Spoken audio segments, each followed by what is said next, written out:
Okay guys, someone who's sitting that side, if you can just move here, there are quite a few chairs. Because we're going to spend another 1.5 hours now, 90 minutes. I think that's the rest of the time.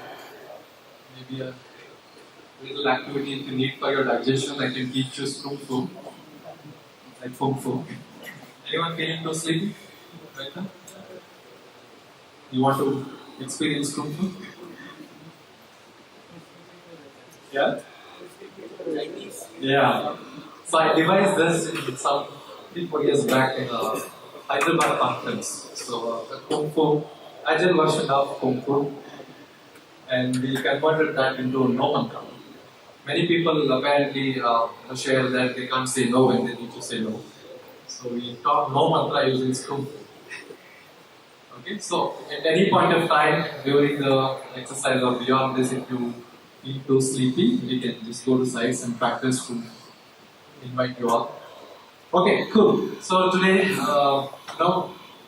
we wanted to basically do an activity-based stuff, but unlike last time, where all of you, I think, got split into a lot of 9-member team, etc. Today, we have planned to split you into 3-member group and do something.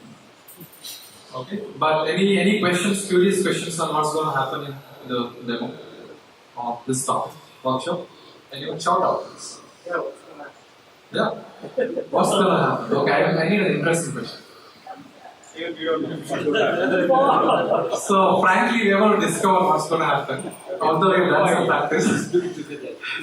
Okay, we have some people here who helped us in practice. We have some people sitting there. So, as you've seen the title, Live Coaching Demo, and also those of you who were there last time, we made a big, bold, and stupid attempt. And this is the second one, big, bold, and stupid attempt, to do a live coaching here, and also share some of the skills so that you can also practice and we all learn together. Okay, so that's the intent. So be ready to explore. Let me just get into the slides. So we want a quick introduction. Some of you know me, some of you are new faces.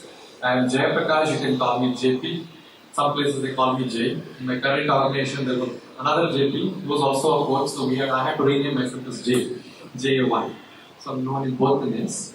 And otherwise I think most of the faces are familiar to me. I spent time with a lot of enterprises, helping them with large scale transformation. I've done my own consulting firm. So Harish, you want to introduce yourself? Alright. So Harish Thampi is friends call me Harish. So I was seeing how to introduce myself. I thought I should start with an apology. I was working in Cisco and about 4.5 years back I wanted to attend Scrum Bangalore. And today and I have a few of my colleagues here, ex-colleagues. I have made almost all my Scrum Masters attend this event. This is the time I got to it. And what I see is it's a huge opportunity to be with this kind of a community. I was sharing with you. I really miss 4.5 years really learning together with you. So what I'm taking on is really participating with you going forward in the other event.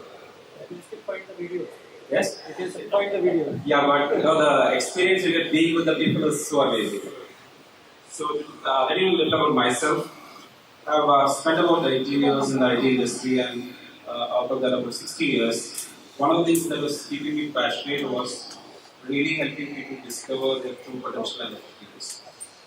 And sometimes I was called a project leader, then a team lead, then a project manager, account manager, program manager. And recently, my friends like JP called me a agile coach, and some people call me like a new life coach. So whatever it is, something that I really take forward in my life and what I stand for is, I've taken on something called as agility for everyone. And in such a way that it impacts quality of my life. To share what I'm doing right now in the agile space, I couldn't even call it agile space. Actually, I'm working on a factory floor with people who are like less than 10th class, welders, electricians, plumbers, and they manufacture pneumatic and fluid control devices. Like the Maida packaging machine, very British. Right? So some of those kind of machines, oil filling machines, which they generate and 5 ml, 10 ml pouches, those kind of machines. So it is a very interesting field that I'm in, and I'm really happy to be in the field like this. So I really like to make this work available to people, not just in the software, but the common man. So that is what people call me different names and different roles. But for me, it was like I connect to what Mumta was sharing. Agility is not just for IT, it's for everyone. So that's a bit of introduction of myself. And looking at what you want to cover today, really have no idea what you want to cover. Although we have Okay. But one thing we promise is we'll discover something together. You will learn something, we will learn something. Definitely give an access of some of the problems that you were sharing this morning. I heard somebody say, how do the other people get my perspective? Why doesn't he not get my perspective of the problem? Right? At least we'll get an opening to see how we can do it. That's something we promise. Okay, shall we start? Good. Thanks, we keep dancing like this. So I think morning someone tried Priyank and Ravi. Let's see if I can run without a mic. Okay, sure. So we're going to do a little bit of context setting because the topic is life coaching, and there could be 100 different. If there are 100 people here, 100 interpretation of what coaching is. So we'll first come to a common understanding about the coaching definition, at least for the next 2 hours. Okay, and then. This is something we just flipped around. Yesterday at midnight we changed the order. Initially we wanted to first start off with the demo and then go into practice, but then we just did some analysis, brainstorming. So all of you are going to get practice coaching to begin with. And then we will probably do another demo here on the stage with you guys, whoever wants to volunteer. And then we are going to consolidate or generate some insight of all the learning that happens. And if time permits, we'll go for another round. Okay? Sounds good? Yes. Cool. So, let's answer this now. I think I want to call this the $1 million coach, $1 million question. What is coaching? I think last week we spoke about last meet. We said, what's an agile coach? Someone, I think, in the open house. There are hundreds of definitions for agile coach. Now let's focus on coaching. Any thoughts? Shout out. imparting knowledge, sharing knowledge.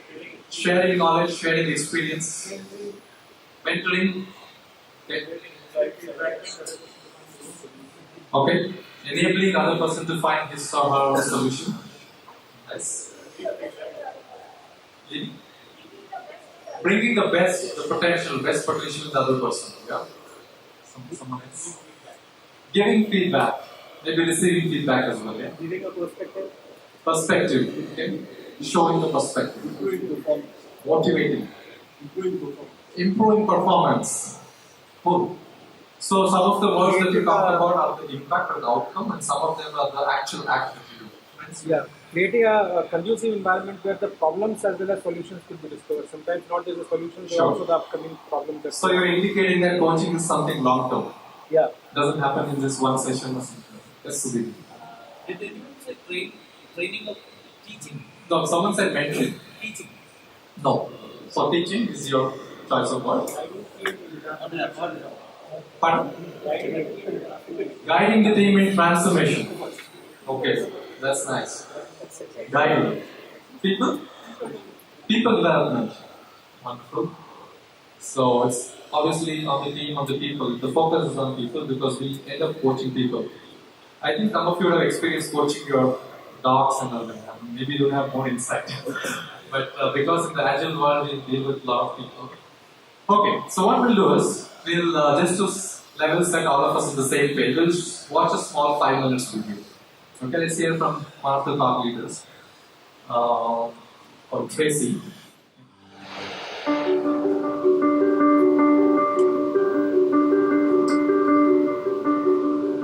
The saying, give a man a fish and you feed him for a day, teach a man to fish and you feed him for a lifetime, I truly believe relates to leadership.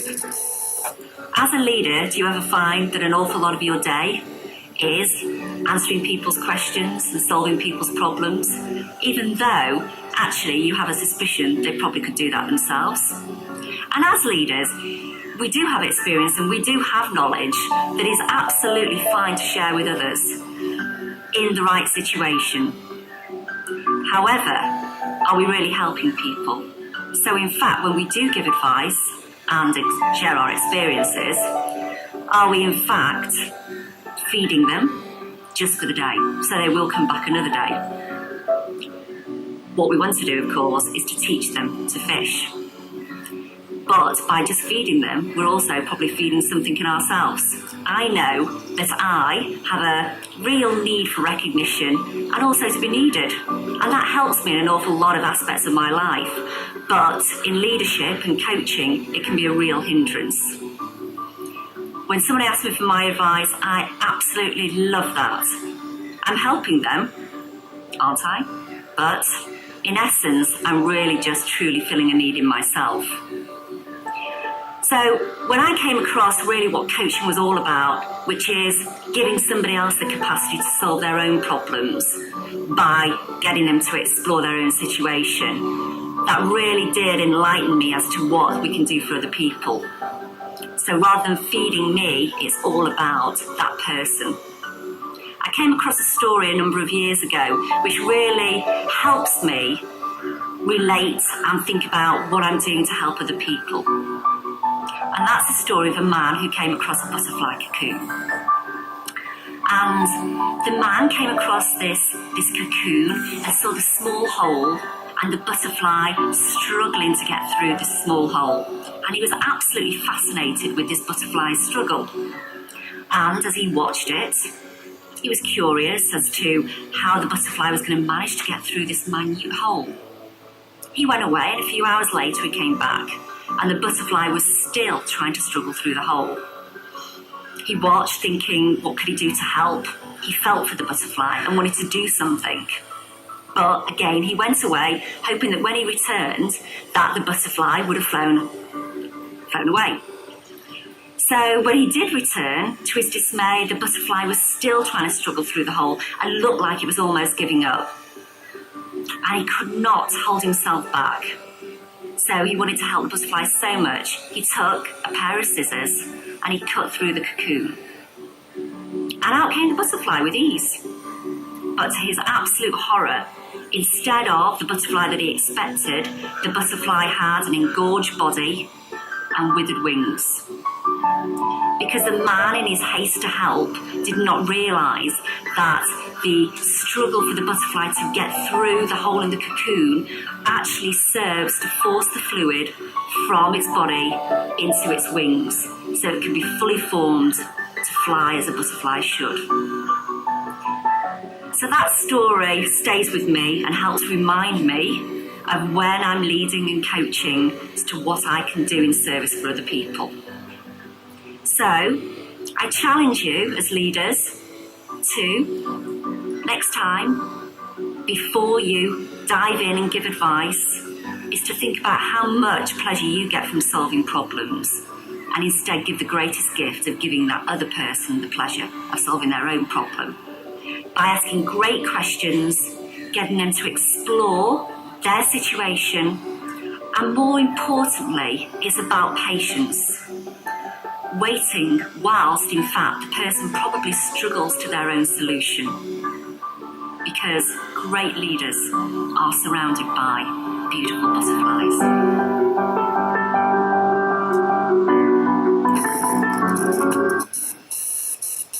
Okay. Any thoughts?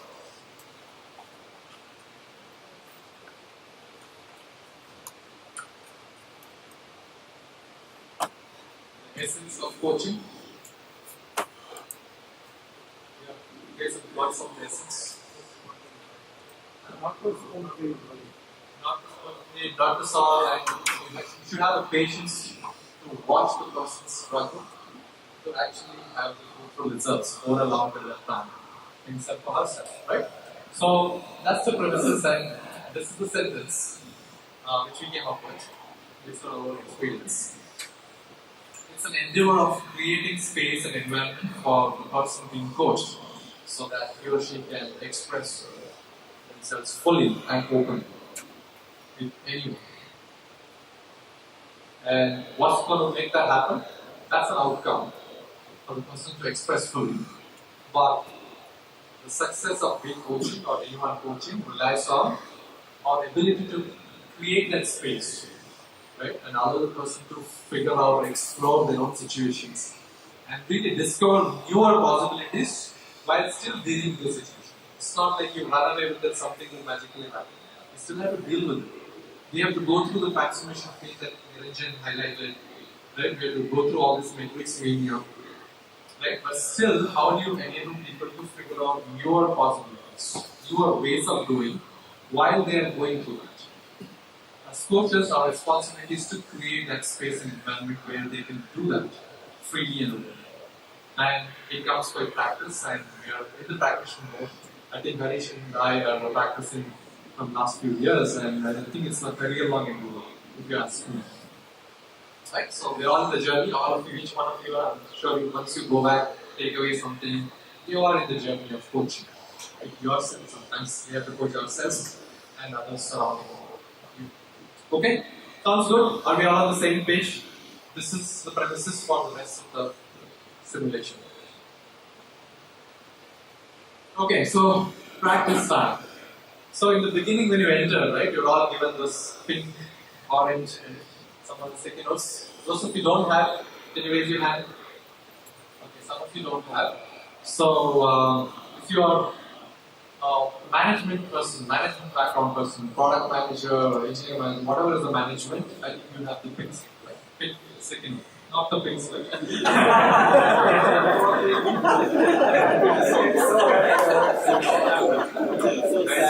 See how beautifully it was. Match with the manager. Not only the pink color, the word pink slip came out naturally. Okay, good. So, orange, anyone can explain what were you told? Orange? Engineers or development background, if I'm not wrong. And another color for Scrum Masters or coaches. If you are in the coaching profession, Scrum Masters, right? So I just want you to self-organize in the next 1 or 2 minutes into respective colors, so that we know what kind of. When we do the coaching performance, we want you to experience at least some other role in your group. So 2 of you would be in the round where one person is coaching, the other person is being coached, the third person is observing and giving them the feedback. That's the role we're going to play. But we want to ensure that you have at least 3 different colored people in your group, right? So please get up, self-organize. All pins here, orange can stay back, and then the last color. Yellow. Green is there. Okay. So you self-organize. So those who don't have a slip, you can figure out. Yeah. Green is there. Green is there. That's it. Green is there. Green is there. Okay. So if you have multiple backgrounds, think about the captain role.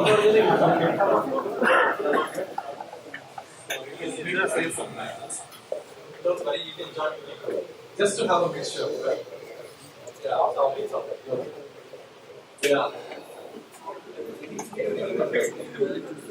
So, which is this group? Management group? No, engineers? Scrum Masters, lots of coaches. This is management. Where's the third group? Third group. Oh, okay, lot of guys are already here, so hence they are not here. I guess we are the only ones.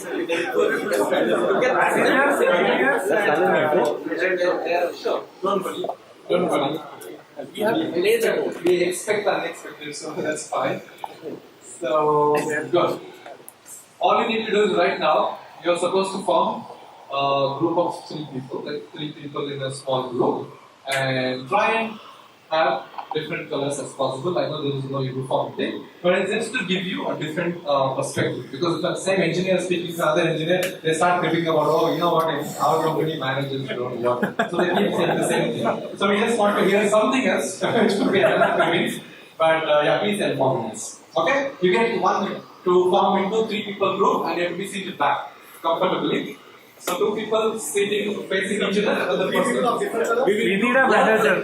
We will simulate as a project manager. Because now we have mismatch in the colors numbers, we can have 2 picks, that's fine. We should have at least 1 more. I am orange. Self-organize, guys. Display the activity here.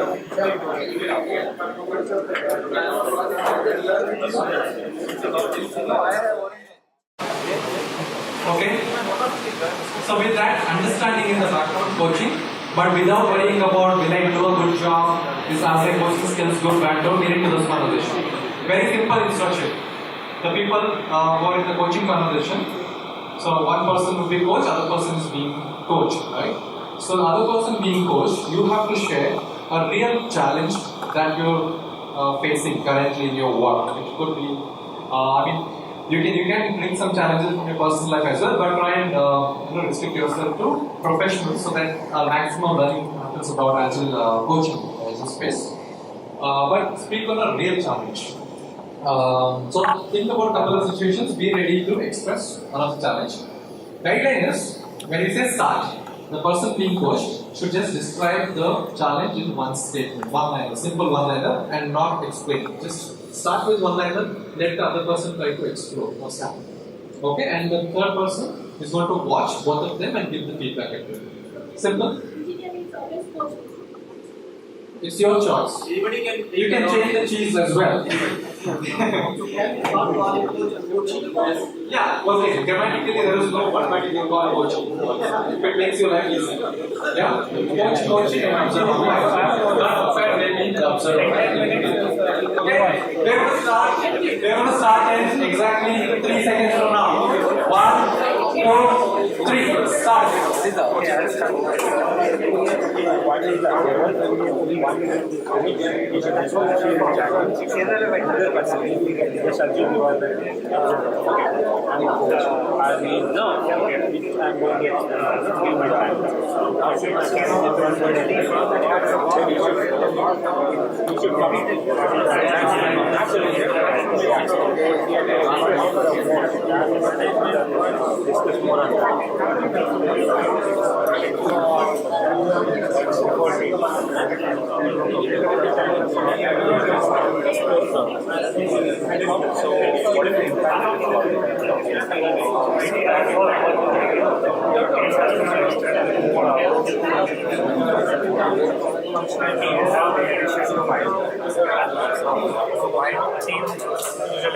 Part of the solution, but we don't know exactly what our component should do.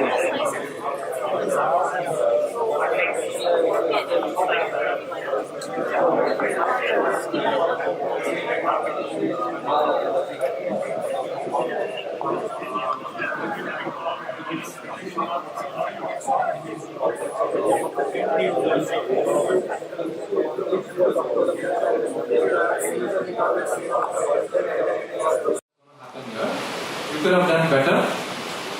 You could be better than what we do here, or it could be similar lines, or you could have done worse.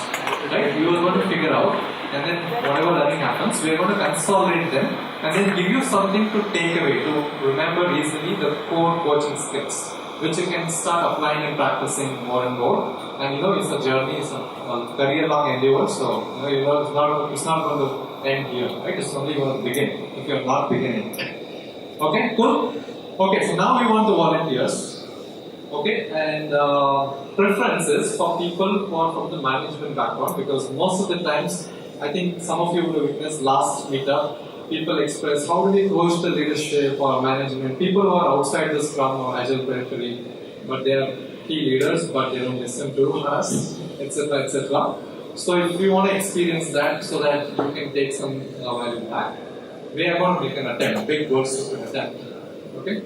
So who's going to volunteer? So whatever you just did, yeah, please. Leela Prasad Dinar, so good, congratulations for signing up to contribute to this whole community. So you will not even understand how much impact we are going to create by just making ourselves vulnerable with it. Okay? So we should really clap for him because he's done that.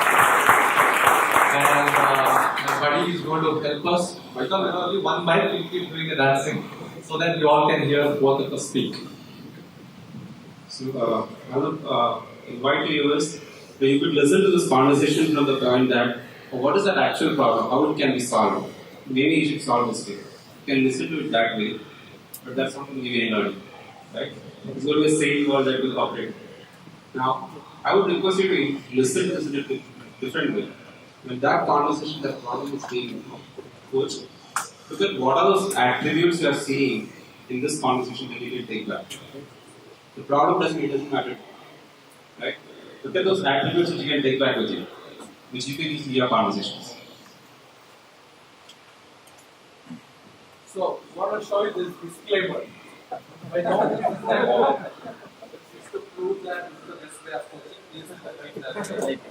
And also, it's not only to take you to the formula template for professionals. You know, it's not your own. Always experience the demo and practice report. Okay? Is it clear? Disclaimer? Yes. This method is being supervision of the expert, not by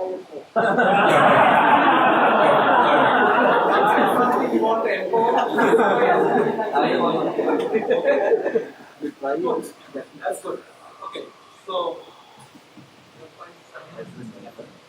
okay, so we're going to get into the real setup now. So be yourself. So yeah. You can hear us properly. Somebody pay close attention and give us valuable mic. Closer. So he's going to do the dancing. Whoever is speaking, he's going to get the mic. I'll do the rest of it. Let's see. Okay. Good afternoon. Nice to meet you. So, I think you have seen me working with people, but in very crazy way. I come sometimes with random times, etc. So, I think I just happen to meet you, man. Stay in touch with you. It seems you want to be. So, will you want to take us over?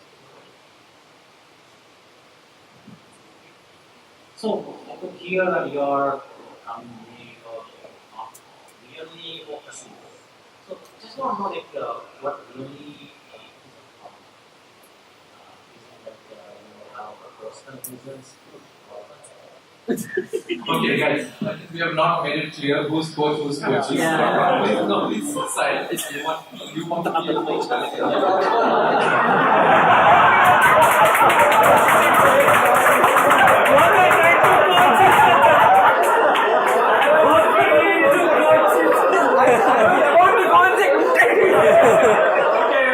So I am fine for both the roles. In fact, I practice as a coaching with Harish. So you want to demonstrate coaching skills, you can do that. Then we have to go for 2 rounds. Then prepare some. In the field, we want to match with some co-coaches. Coach? Not by force, but by will. Okay, cool. Okay, we'll start the script again. It's not a script. It's not a script. This is the first time I'm meeting Lila. Okay, shall we start? Who's who? So I'm the coach. And this is the main coach. Clear? All clear? Clearing class? Okay, cool. That's what we did. Okay, cool. Okay, so Lila, so I was just told by manager he wanted to meet me because I happen to be an external coach. So do you want to describe what's going on? A lot of requirement changes and a lot of teamwork, collaboration required and more happening. And especially when we are trying to do the work, we have to become a sprint. So we are being skilled over there. We are not able to do exactly it's a 2-week sprint is the problem, or we are not able to achieve it. So how do you Personally, how does it impact you personally? trying to accommodate that one in less time with more work to do, staying late in the night, that's giving a lot of trouble to the entire team, and it's just demotivating. So are you also getting constantly demotivated because the team is At times, but trying to see that, figure out where is the problem, how to transform the team to be able to deliver on time. So would you describe, let's say you end up doing this, end up taking your team from the current state to the transformed state that we just talked about, how would it look like? How would it impact your business and team members themselves? You want to describe? For the business, if we are not delivering the work, it's going to impact the revenues. At the same time, if the team is demotivated, again, their motivation and the work will get impacted. And at the same time, if we are rallying them, team get demotivated and chance of action. So let's assume we help the team to actually come out of the situation. Let's say they are in the motivated way, how will it look like? for you and the company? It will be upbeat. If we are motivated and if we are on track, obviously the business will be happy and we are going to make waves. So, did you make any attempts so far to make this kind of state visible to any of the team members? Sell this dream or what happens when they are in the high performance mode? Did you make any attempts so far? We may transforming them, saying like how you have to work and what is the methodology and how you need to escalate or how you need to get in touch with the business people, get the clarifications. But it's not really happening. So, do you see a lot of barriers to yourself in making that happen, or is it the barriers for the team members? What exactly is happening when you make it? Barriers are from the management, at the same time, barriers from the team. Some of the team, they are so vexed with the approach, they don't want to get more of these kind of challenges. So, what attempts did you make your management aware of this? Highlighting what are the problems that are facing and what kind of motivation is required from the management. They start thinking, okay, unless we are motivated and we know what is the thing that is happening, we cannot expect the team to do things. So you're saying it made a difference. So then what's stopping you from partnering with them to really move on in this mode of transformation? Aggressiveness in the management to bring the people who are real, talented and who can transform the things, the right coaches. So do you want to elaborate more? How is it stopping you from moving on? I should have the real person who's a good coach who can guide the team, actually what are the problems they have, understand the problems and throw them a challenge to rectify themselves and see what difference it makes. How do you define a good coach in terms of, now let's assume you have a good coach and who made what you just said. Then how is it going to change the situation? Do you want to describe? According to me, a good coach is somebody who will understand the situation and give them a challenge, throw them a challenge, like do this one and see what happens. So I heard a lot about you. You have quite a bit of experience in the past working with other teams. So why didn't you be that coach? Have you tried? I have not tried, but yeah, it's a good idea. I can be a good coach.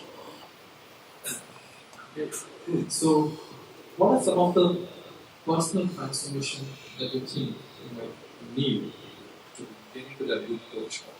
How do you believe that there is a good rapport where you can start coaching? Yes. First thing is like I should have a good rapport with the team and understand what the team needs, and then I can start understanding the team and then go to the individuals' needs, start addressing them. And I'm pretty sure like they can facilitate transfer. Tried sometime in the past a similar approach? Has it worked for you, or how was your experience? I haven't tried with the current team, but has to try that one, but in the other team it was successful. So can you recall what made your team successful when you did this? What aspect of your coaching helped you? Did you recall? One is that I was doing a challenge. Earlier you are able to get the work done and now do this way. First, if you have a question, should they mail to the product owner, ask him to me on the call, get the answers and try. Well, I just learned that your current team that you're going to encounter, right? I mean, if you go and say this in front of them, they just kick you out of the building. That's the experience I heard from your boss when I was actually walking near the left. So, what's your thoughts now after hearing this? First, on the first spring, let them work, let them struggle, and I'll ask them what are the struggles, what are the pain points that you face. Let them list all the pain points. And think, okay, if I reduce 3 pain points, so will you come with me and do whatever I say? And And I know again the team, basically if they get these kind of questions, they just say we don't fit up for our team and just go out of the team. That's the experience your boss described. It's like, okay, prove me that I'm wrong, then I agree to it. I throw a challenge. You prove me that what I am saying is wrong, I'll come to your terms. Let's see for one sprint. If I'm wrong, I agree to your point. So what are the possible situations that can happen when you throw this down? First, team may select, no, we don't need, we have already seen these kind of things. That's the first one. Second thing, demotivation. Everybody saying the same thing. Nobody's addressing our problems. And this they also say, it not do that. So basically, in essence, you are trying to describe that the team doesn't want to be coached. They may end up in the situation. So how do you deal with the situation? Have you come across something called uncoachable team members? Uncoachable team? Do you think this team will be uncoachable based on your anticipation? Sometimes uncoachable, but they can be. There's no one who cannot be coached. What do you think about your current team? Uncoachable right now because they always say like, no, I don't want to transform because I always see so many of issues. So what if I ask you to go back to your team, maybe before you attend any coaching, earn the right to coach your team? If I ask you that, what thoughts do you come to your mind? How do you think you can earn the right or respect by the team to accept you as a coach? First, I will be part of them and move with them and I see like what they are doing and what are doing for I understand. And I said, oh, this is the one, my observation, look at the pain points that everybody is facing. Why don't we try to address one by one pain points? What if it doesn't work? What's your plan? Not sure.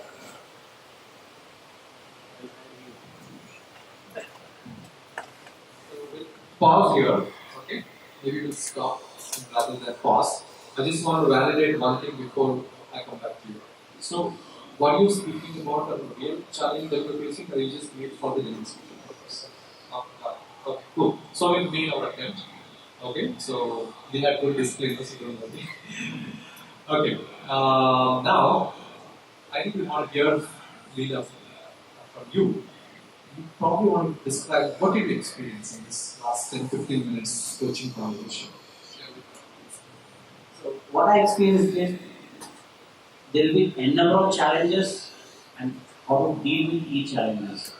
First thing like team may be demotivated, team may be totally disagreeable, and then there will be questions like whether you are right person to be a coach or right person to be a player. And there will be n number of questions coming from the team, in the management, how to handle things. What was your experience of this conversation? See, the experience is I'm hearing a lot of things that what I should be doing, what I shouldn't be doing, and what are the things that I have to put in front of my management or my team to understand what is the reality of the life.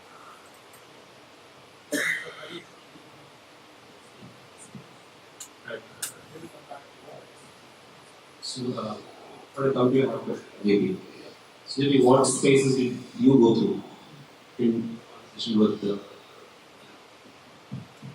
Right. So I want to do that. Sure.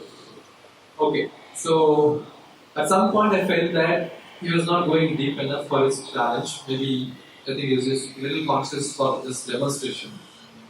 That's why he just wanted, I'll make this, and I think the mic was a barrier. If there was no mic problem, usually we would have continued for some more time. I mean, allowed the person to speak. But having said that, what I really felt was he was trying to explore. Because he also acknowledged that it was a real situation. He really does not know, right? How can he get his team from this current state to next stage? And by no means it can happen in one setting. Because coaching is a long-term career, and it happens one conversation at a time. It takes us somewhere, right? So that's what I felt. You are trying to explore, which you even are doing in your real life as well. Other than that, yeah, it was a normal coaching conversation. This is how most of the times, in fact, many times I would even hear a lot of emotional outbursts without even realizing that the purpose why they come to us, they was just for the moment we provide listening, right? I don't know. You're going to tell us how this happened, but that's my piece. Before then, we go to the So, you heard the conversation, right? So, what is your view about Gita and this problem? Few people in this problem. He did not come with a problem statement. He came with a problem statement which he heard from the management, right? So he posed that question to him. But he was very sure about his solution, what his approach is going to do. So that way he was very protected the way he was going, and he was trying to get through, but it was not allowing. Because he had to be great about it. What person would you build about it? I thought, I think Leela has already made up his mind how he was going to lead it, and the problem what he's facing, I think he's very hell-bent on leading it to one particular way. He's not willing to look at any other options available to him.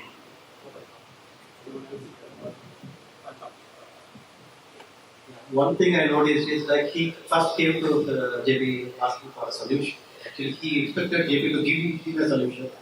But often what I have seen is like because of his questions, he himself come up with the solution. He is not giving the solution, but it all came to me. Oh, I never thought about that before. Why shouldn't I do that? But that came after he talked.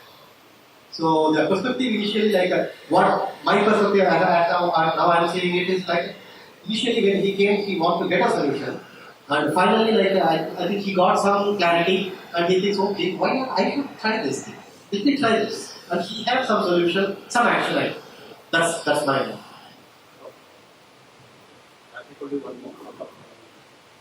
in this, what I understood, here the coaching worked as a, of course, what we know that as a catalyst. So he came with a problem, and he himself explored it, and he himself was trying different solutions. So here the coaching worked as a catalyst, as a mentoring. Oh, you do that. Okay, let's. What you can do? Why you are not trying this one? So here the coaching with the video what we were seeing. Actually, he allowed him only to explore and struggle for earlier solutions.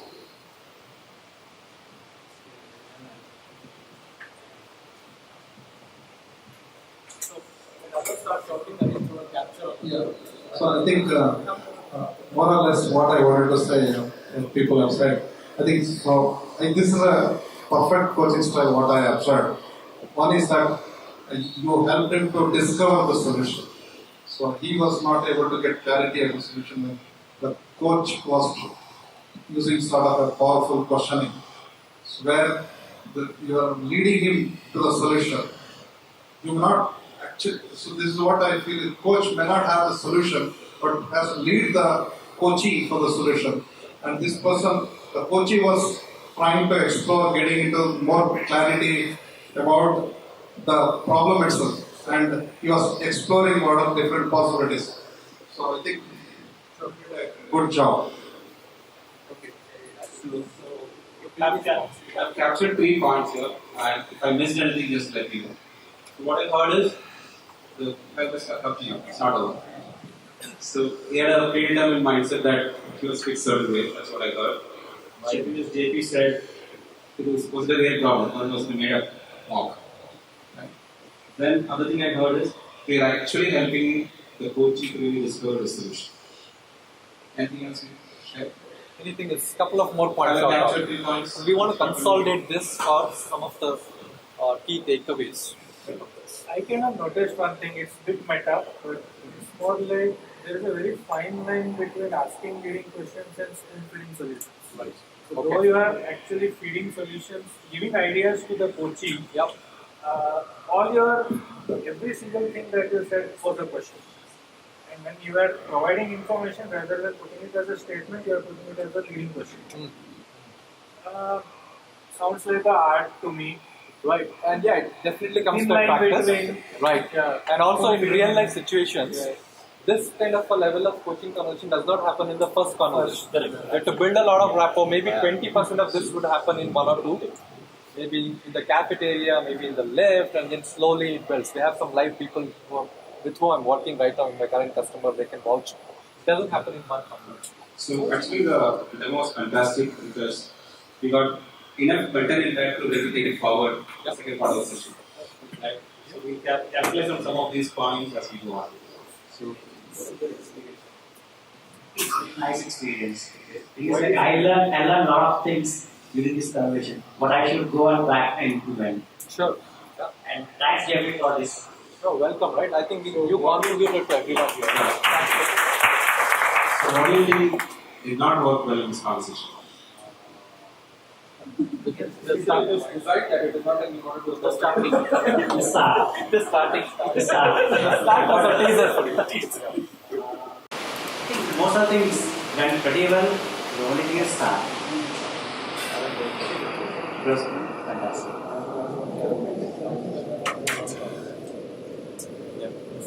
We should have these kind of things. So, anything else that the audience want to share? Maybe one give other- about a few minutes and throw Another before thing, you go not to shy away from difficult conversations. So you did bring up the point that there was this negative feedback about the coaching. Yeah. And you felt free to share that once he had opened up to you. Right. So once the conversation starts flowing, it's a good point of time maybe to bring up the difficult known issues and just really being bold to confront those issues. Someone talked about giving feedback, sharing, receiving feedback and giving feedback. Both go hand in hand when you are in the coach. We should have these kind of things couple of times rather than at the end. At the beginning and the end, so that we know what to do in the next. Yep. Okay. Okay, sure. We'll continue with one. As a coach, a coach has to be very receptive and open-minded. Having a very closed approach. So I have one interesting point about that. So can you shout out? So I'll repeat what you say. So logistics. Whether you have such conversations in private rather than in a public setting. So it's just simulation. So whether it in private. So no, I wouldn't give an answer as yes or no. It really depends upon the openness of the coaching, right? The kind of information they share, kind of connections they have. I have that experience where we do it in public, where the other person is okay. There's no rule like it has to be in private or public. It depends on those who individuals. Another point about being open. The coaching should be open or coachable, right? And most of the times you would have experienced if the person is not so coachable, that if you feel, you just brand the person as uncoachable, right? Or this guy is uncoachable. No, God only, even God will not help, right? But biggest revealing for me in last 5 years of coaching, which happened I think very recently, a couple of months back. I was leading a Scrum Master COP. I was looking for a video, a nice video. I came across a video where I realized that when we feel branding someone as uncoachable, actually we are goofing up. The real meaning of treating someone as uncoachable is that we have to realize that the person is not ready to be coached by me or us. It's not that person does not want to be coached. That means we have not earned the right and the respect to coach the other person. But it's very easy, tempting for us to brand the person as uncoachable. But the reality is that the person does not want to be coached by you. Does not have enough trust to share, like Lina shared. Yeah.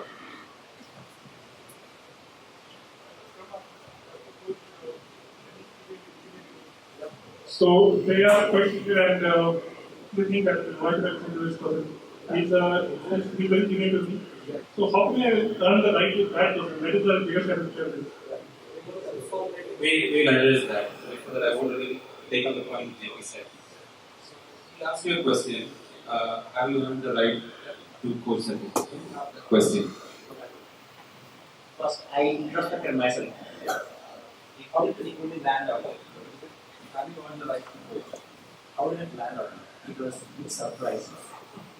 The introspect before I start off, let me think in a second that, okay, I need how.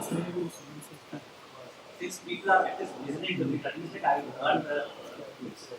People will listen to me, at least like once or twice. The only thing I made up in the whole conversation was that I will send your boss and say you want. Other than that, you are I had just one more point. I think JP helped him to clarify when he said what is a good coach.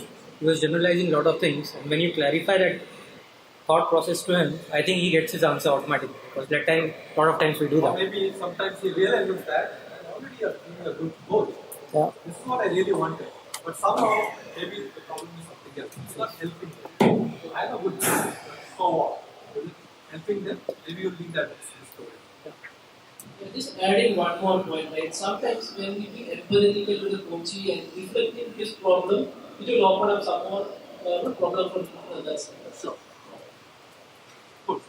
So, I think Harish is going to talk about it. We came across another beautiful video which captures all these things very aptly so that it's easy for us to remember but difficult to practice, and it's going to take some time. So, yes, it's cheap to tell something. Yeah. I remember talking to a counselor, professional counselor, about counseling as a career. So he said all counselors have to go for counseling themselves. Yeah. To keep their own. Great coaches have coaches themselves. Yeah. Everyone needs a coaches coach. also have to go. Yep. Everyone needs a coach. Valuable point. That is for psychiatrists also. No problems. No problem. Right? Yeah. No, that is for psychiatrists. That is a general practice. And agile coaches are actually behavioral coaches as well. So you can debate our coffee on that. It's supposed to be. Okay, so let's watch the video to connect and consolidate a lot of concepts together. Great coaches are constantly honing their craft, are constantly improving their skills. If you want to increase your effectiveness as a coach, here are 3 core coaching skills that I would encourage you to consider. Number 1, listen like a coach. Number 2, think like a coach. Number 3, speak like a coach. Firstly, listen like a coach. Many of you have probably heard of active listening. It's a listening skill where you repeat back to somebody what they've told you so you can ensure that you've heard what they said. This is a great skill, an important skill. Great coaches listen even more deeply. Great coaches listen for different things. They listen for hopes and aspirations. They listen for strengths and talents. They listen for values and passions. They listen for emotions. They listen for inconsistencies. Where do the words and music not go together? They listen for what's missing. Number 2, think like a coach. Coaches think differently. First and foremost, all they think about is the now. Almost all other activities you're involved in are what we call temporal. They're time-based. They are part of ongoing projects. In coaching, even if you coach over a period of time, in the moment of coaching, all you have is now. All you have is the next moment ahead of you. Great coaches think about one thing and one thing only. In this next moment, this moment I have ahead of me, how can I best serve the person I am coaching? Is it a question, an insight, some feedback, a challenge, an affirmation? Maybe it's nothing at all. Maybe it's simply silence. As a coach, all I have is the now, and great coaches think about the now. The third skill is to speak like a coach. First, everything the coach says is in service of the person they are coaching. It's not to look good, and it's not to show how smart you are. It's not to share your views on a particular topic. It's really speaking in service of the person you are coaching. Second, everything great coaches say assumes that the other person is quite capable and indeed responsible for their own work, career, and life. Speak to them as if they are fully capable and responsible adults, even if they are not functioning in that way in the moment. This is how coaches encourage people to take full responsibility for their work, their career, and their lives. Developing as a coach is a career-long endeavor. I would encourage you to consider 3 core coaching skills. Learn how to listen like a coach, think like a coach, and speak like a coach.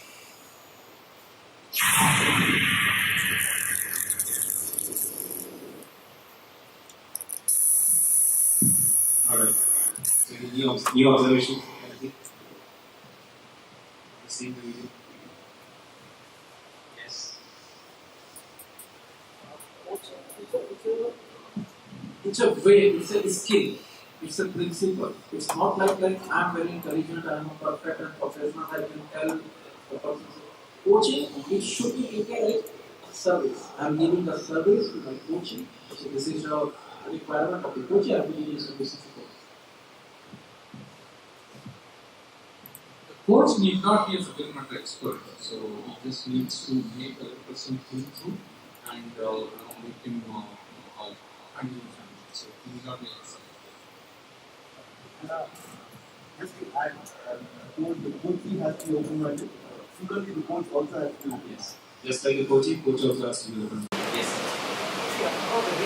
Yeah. To maintain that temperament or disposition of being a coach, does that demand so much of a person that he can't afford to let loose and be a pretty person every now and then? Okay. So what does it really take to be a coach? That's a question. Yeah. Don't be judgmental. Don't be judgmental. Okay. So yes, it's not a question. I'm trying to probably play the devil's advocate here, looking at it from the coach's perspective rather than the coach's perspective. Sure. So just the way a coach is supposed to be open to feedback from the coaches, is it also the other way around? Probably the way, let's assume I'm the coach and you are the coach, the way you are trying to coach me is something which does not come very naturally to me. Right. And personality-wise, I'm maybe altogether a different person. Mindset-wise, I may be altogether a different person. So is a coach also supposed to be open towards feedback from the coach's side? And if yes, then how many personalities is the coach supposed to carry like that? Because every coach is different in himself, right? Good question. So, I want to share how I actually overcome this. So I was struggling in the same area, right? When I was initially asked to coach. I was asked to coach because of my job. I never chose this as a profession myself in the beginning. And so I was struggling for a couple of years until I went through some education where I learned that, when you are about to coach someone, most of the times we try to change something in the person. We will have an agenda of fixing something, right? Because we have a goal. But the day I realized, it's a deeper education, I can speak about it later on the details, that the other person is fully capable. I mean, in fact, every human being is. You would have heard about alternative definition of education. The whole goal of education is to create a space where whatever is inside comes out. Right? That's an environment, that's the real purpose of education. Same way, if you can reach a mental state where every time you are going to coach, if you can trust the other person is fully capable, whole, perfect and complete, it's not that I'm going to fix something, then you will not be really disturbed by any feedback that comes to you. Feedback is feedback. But only when you start the coaching with the mindset that the other person is fully capable. If you have a slightest agenda of let me go and make him do this change or fix it, you're not going to deal with that situation very easily. And I'm still practicing that. It's not easy. So I'll start answering your question. What does it take to be a coach? It requires one of the rarest skills on the planet, which is listening. So we think we are listening, but most of the time we don't. We judge people, right? You have patience. Patience is not a big deal. If you have listening, patience is automatic. Right? So I want to connect to the demo we had and try to connect this video with it. Okay? So this is what you shouted out as your observation. No? We saw listen like a coach, right? And what you said is there was a predetermined mindset. Like Leela was having a predetermined mindset that I'll listen only this way, right? That JP was going through something in his mind, but is it a real problem? Right? When these two are dancing between two people, there's no listening actually happening. Because while actually, look at the three things was there in the beginning. Listen like a coach, think like a coach, which is the moment you have is now. But actually he was thinking about, is it a real problem? Right? Can we do something like this? We are not really fully with that person listening to this problem. So he went through he demonstrated going through various phases. Like at first point he was fully with that person Leela, At some point, he went into the blood and it's the real problem. It's natural. It's not like he designed it that way. It just happened. And I just utilized that to really explain something. In fact, back in my line place, I practiced, I could not be effective consciously. And here I was just starting with Harish. I'll try to do some based on coaching so that we can actually compare and contrast. That worked for me because I just thought of really speaking about the real challenge or anything to the approach. And it just came naturally. Right? And many times we get trapped. Whereas that's the most common default. We should be fully into the listener. And when you say, this is the moment you have, you will have a lot of experiences about that feeling. That doesn't matter. And this place to stand, I want to just go back and forth between those two things. Speak like a coach and say, think that other person is great. The way a coach looks at this person is, he has not come to you because he is incapable of solving this problem. He has spent enough years in the industry to solve this problem. Or he is a fresh engineer, he has put enough hands on the code to understand how to solve the problem. At that moment, he doesn't know how to solve it. There is something which is coming as a barrier for him to solve the problem. And the coach's job is really fully be with that person, experiencing his greatness. What I saw in that conversation was, did anybody see his commitment? Yes. What commitment did you see? Not the solution. What was his commitment? Solve the problem.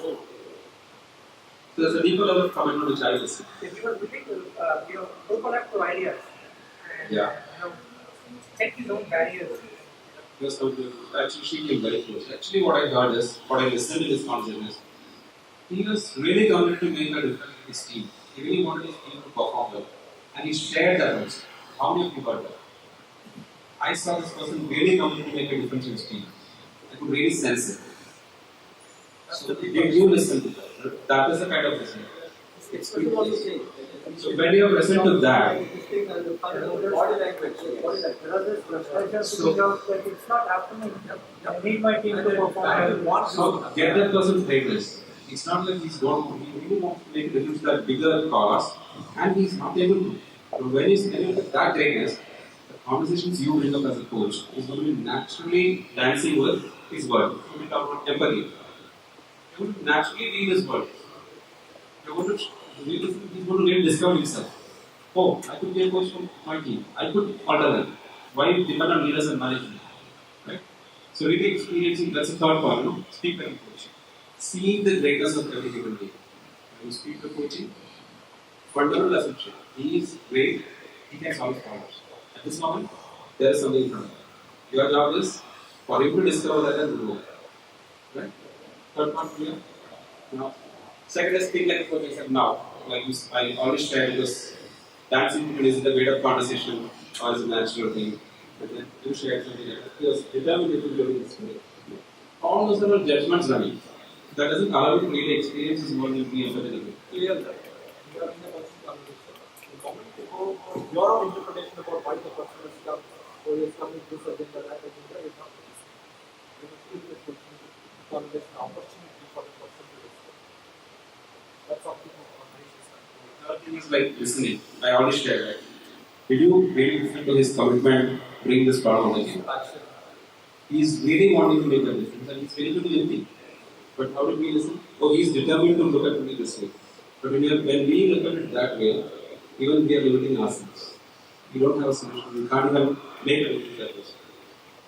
But if you think, hey, he's so committed, why do we not just listen to him and tell him this stuff?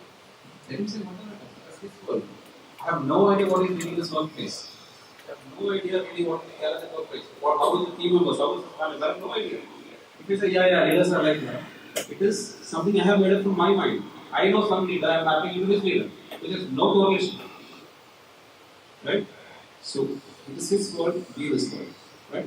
I'm going to give you I already shared a lot about it. I'm going to give you before that, I'm going to give you a small exercise. It's not my real life. I want to see how you respond to that. So, how many of you have kids at home? So, my son is very passionate about drawing.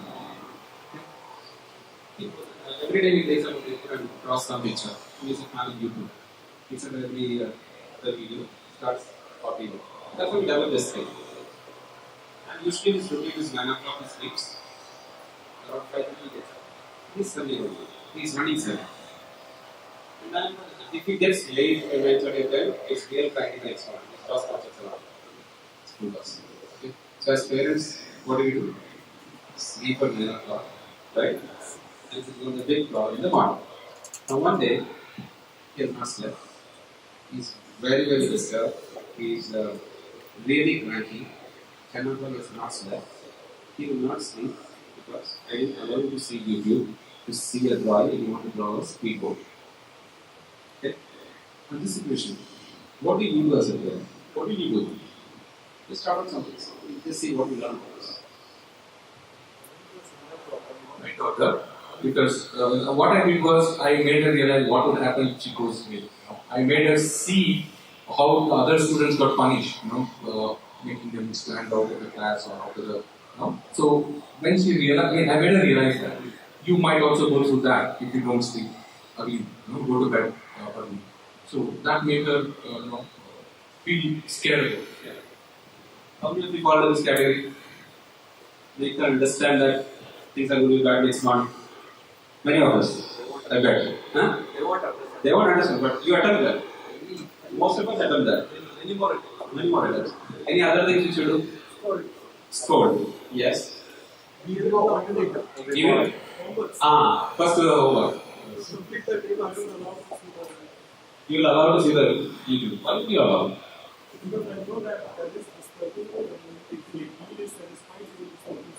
Brilliant.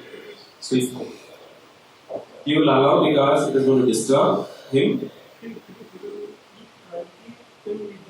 And it's going to disturb his sleep and his mood and all those things. Brilliant. You're one of the luckiest here. You're one of the luckiest. Other way of putting it up. Once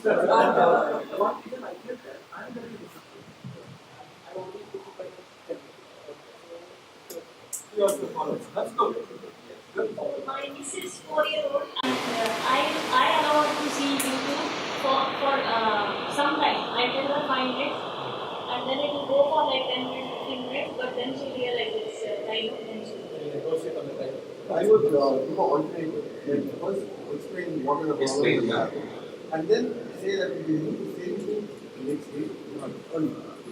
So if you look at it, almost all the answers that he gave is falling into some kind of fixing, right?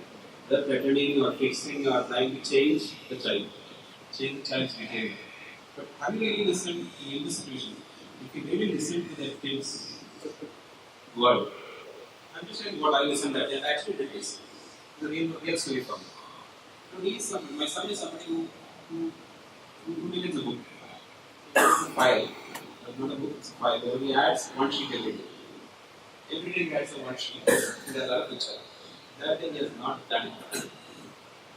He can't sleep without that. So what do you listen to this? His passion. His discipline. Body image. So can you see that? Yeah. His satisfaction. It's his habit. So can you see that when you really listen from that perspective, even though he's 7 years old, he's so committed to his passion. He can't sleep without filing that one page. The moment I started listening that way, he's sleeping continues okay for me.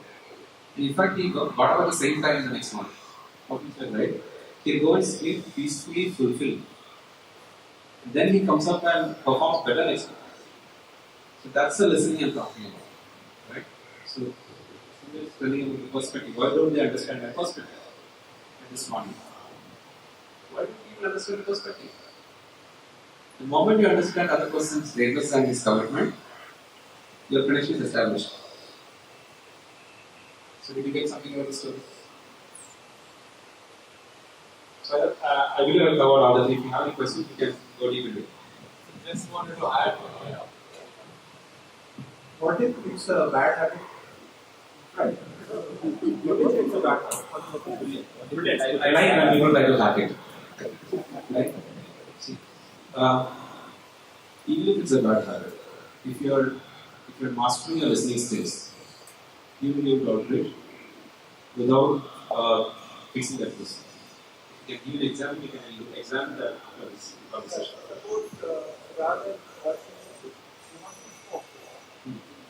Right. So why does he want to smoke? Absolutely. Started when I was not aware. Yes. But what made him smoke? Maybe always trying to train for something. Yes. So why does he not listen to his parents and go and listen to his friends as well? Peer pressure he has fixed. So why does this peer pressure become more powerful than the parents? We spend a lot of time with the peers in school. Yes. But they have grown up with you at least for 5 years before seeing their friends or even big friends, right? At least 7, 12 years they have grown up with you. Still you don't control. But influence of the peers is much more than that. So, what do you look at this and put the art? Really as you go deeper, why is that person doing that way? It's a bad habit. And what is that is really leading to that habit? So that for you to get that, the one is right, really getting to that person's world. So what is this experience that he's going through? Why is so adamant or kind that he wants to smoke? When you really listen that way, when you listen, he's smoking, bad habit. How do you listen actually? How do you listen? Bad friends, bad company, right? Yeah. People see judgments about the people. Right? And that doesn't allow you to listen.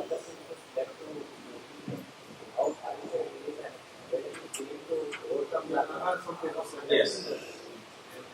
So you know, to say we already listened that it is a bad habit. That's what comes to our mind. The habit is bad, but that doesn't mean the person is bad. Brilliant, right?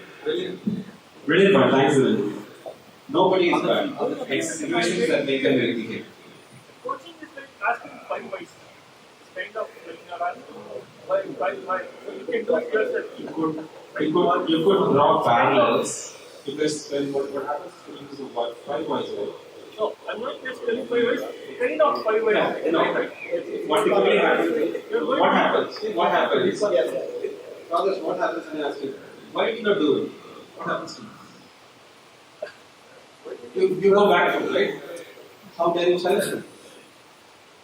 It's not really about asking the why question. The first thing is answering the question. That you earn the right to fish. If you earn the right by really being the person, really offering that kind of listening, you cannot stay. You really kill the words. How do you earn that? It took me about 5 years. Wherever I would say I'm great at it, but whatever I have done, it took me about 5 years. By the way, last 5 years about daily 30 to 35 hours a week. That is what it took me. Especially if you step into an organization freshly, to earn that is much more. No, it's not about you earning with the set of people. Not set of people. It's not never there.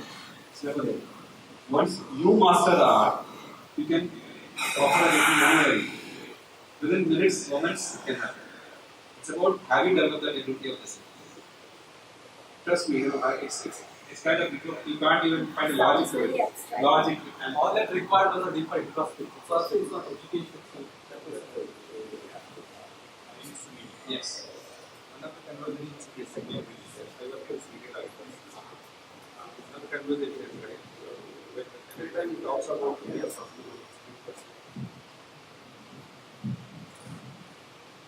every time I talk to a senior manager, right? So he has his own challenges, right? So when I ask him that, why don't you go to the say coach, right? I think he's the right person to help you out. Oh, I already have an agenda. When I go to him, he'll ask me so many things that I have to add up so many agenda to my list. Right? Every time you go to LinkedIn, ask looking for a solution, he'll add a little more thing to my life, which is definitely hindering my personal life. So I stop going to the gym. So, let me ask you a question differently. You all have solved some kind of problem, right? When have you found the maximum joy when you solve the problem? You solve it yourself. And the coach's job is done. When you really solve a problem for yourself, you will own it. Otherwise, what happens? Why don't you try, coaching your team? Then it is your job to go behind him, develop your skill, coach. So there is this aha moment, a discovery that every person goes through in the coaching conversation. That's what really names. So, I think that's an app that I wanted to bring the fourth skill there. So, though the video talked about, they are the core coaching skills. I really completely agree with the person. That's why I started loving the video from past 2 months.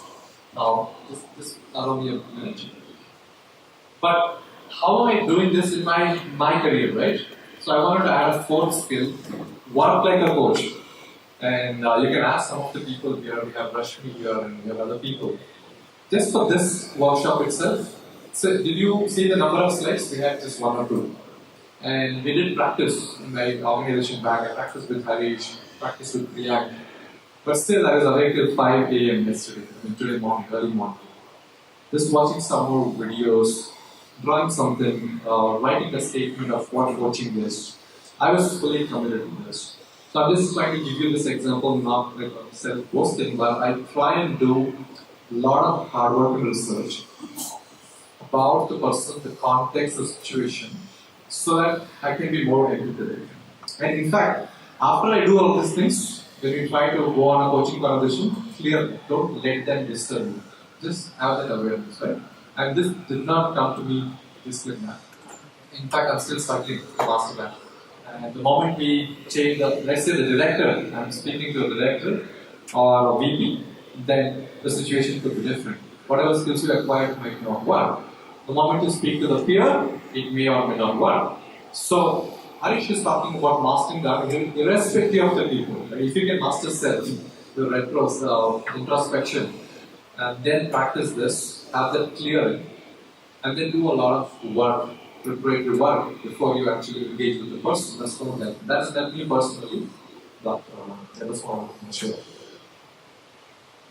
I just want to connect, take your question and connect. So, it's really required to set the context to the person saying that I am a coach. So, For the demo no, in general. No, you need to feel that you are a person what's getting coached.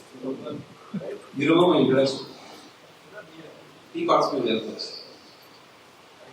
So it's like earning that right? It's more about when that person is coming to you, he expects it out of you. So that's not a role like how to do it, but it depends on how you effectively set that context. I know that you I need my competence. What did I want to help? So in this context, I really need to make him realize butterfly story, right? Right. You want to help the butterfly come out. I'll take an example. Take an example. So one thing I want to share is because you might think that there's a lot of philosophical thing happening, okay, but this really makes wonders in making a difference in your work environment. Okay. I'm just going to use. See, I was actually. I saw somebody who's physically challenged walking. And I wanted to help him, but I didn't help him. Then I went and asked my coach. I really wanted to help this person. He was trying hard, 10 minutes to get to the car. I was worried how he take it. So I didn't ask. I observed it. It was very painful to watch. And what he said, okay, you are paid about it. I wanted to help. What stopped you from asking? I said, do not get offended. Then he said, what did you really do? I went to a coaching project. Finally, I wanted to discover this. I could have seen done it. I could have said, you need my help. Can I help you? I'm not going to be helping you every day. Today I see this.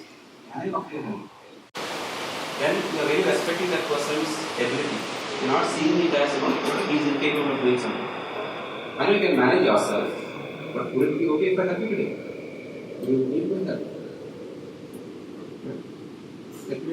I was he had coffee. I said, can I help you drop the cup off? I think he can do it by himself. But how I'm appearing to him is, I know you can do it. But today I can help you. Would you like to take it? So it's all about how, it's basically how you're seeing another person. That's where it starts. Right? How you are solving that. Yes. Yeah. Actually,